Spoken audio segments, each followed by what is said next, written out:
Chapter 1. You don't know much about me without you have read a book by the name of The Adventures of Tom Sawyer, but that ain't no matter.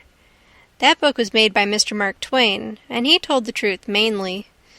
There was things which he stretched, but mainly he told the truth. That is nothing.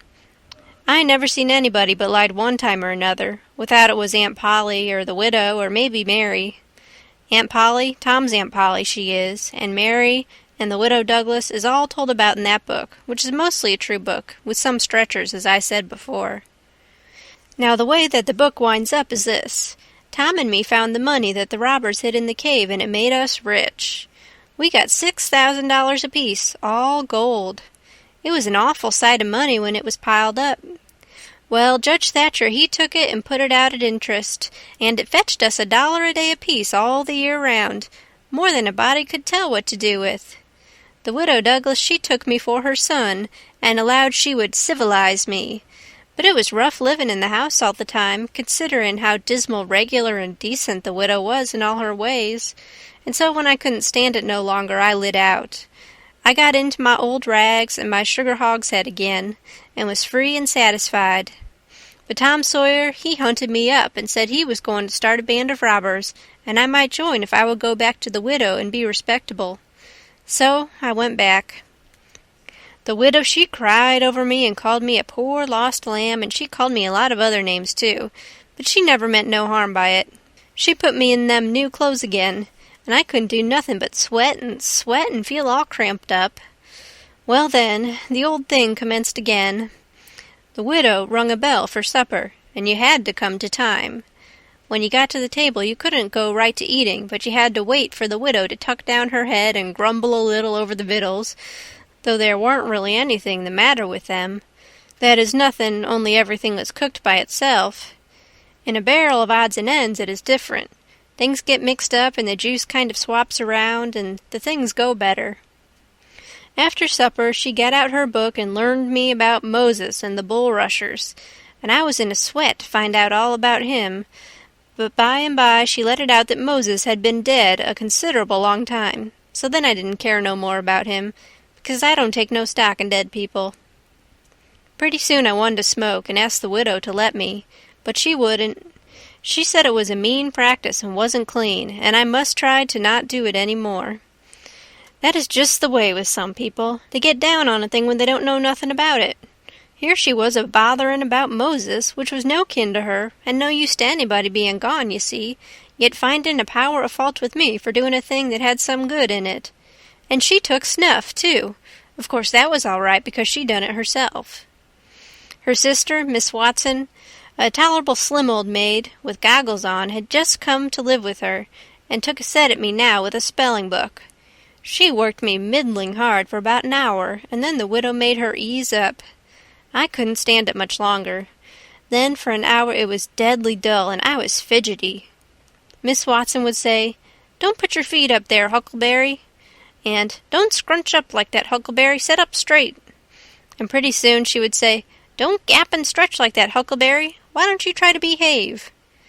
Then she told me all about the bad place, and I said I wished I was there.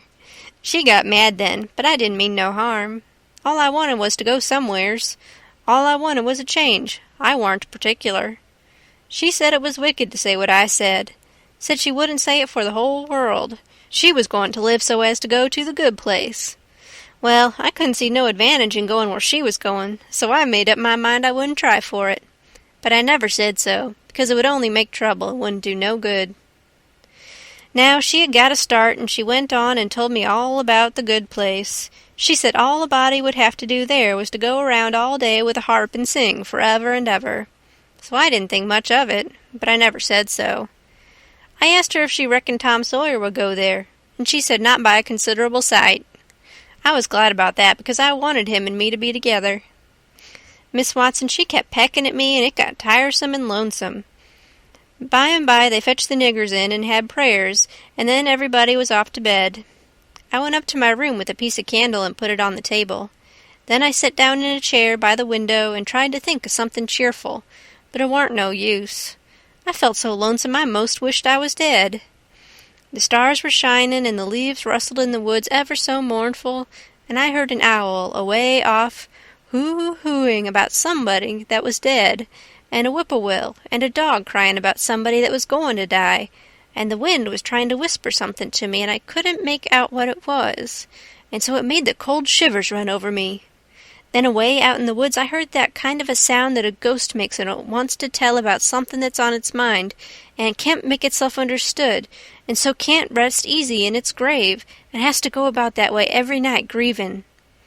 I got so downhearted and scared I did wish I had some company. Pretty soon a spider went crawling up my shoulder, and I flipped it off, and it lit in the candle, and before I could budge it was all shriveled up. I didn't need anybody to tell me that that was an awful bad sign and would fetch me some bad luck, so I was scared and most shook the clothes off of me. I got up and turned around in my tracks 3 times and crossed my breast every time, and then I tied up a little lock of my hair with a thread to keep witches away. But I hadn't no confidence. You do that when you've lost a horseshoe that you found, instead of nailing it up over the door. But I hadn't never heard anybody say it was any way to keep off bad luck when you'd killed a spider. I set down again, a-shakin' all over, and got out my pipe for a smoke, for the house was all as still as death now, and so the widow wouldn't know. Well, after a long time I heard the clock away off in the town go boom, boom, boom, 12 licks, and all still again, stiller than ever. Pretty soon I heard a twig snap down in the dark amongst the trees. Something was a-stirrin'. I set still and listened. Directly I could just barely hear a meow, meow down there. That was good. Says I, meow, meow, as soft as I could, and then I put out the light and scrambled out of the window on to the shed. Then I slipped down to the ground and crawled in among the trees, and sure enough, there was Tom Sawyer waiting for me.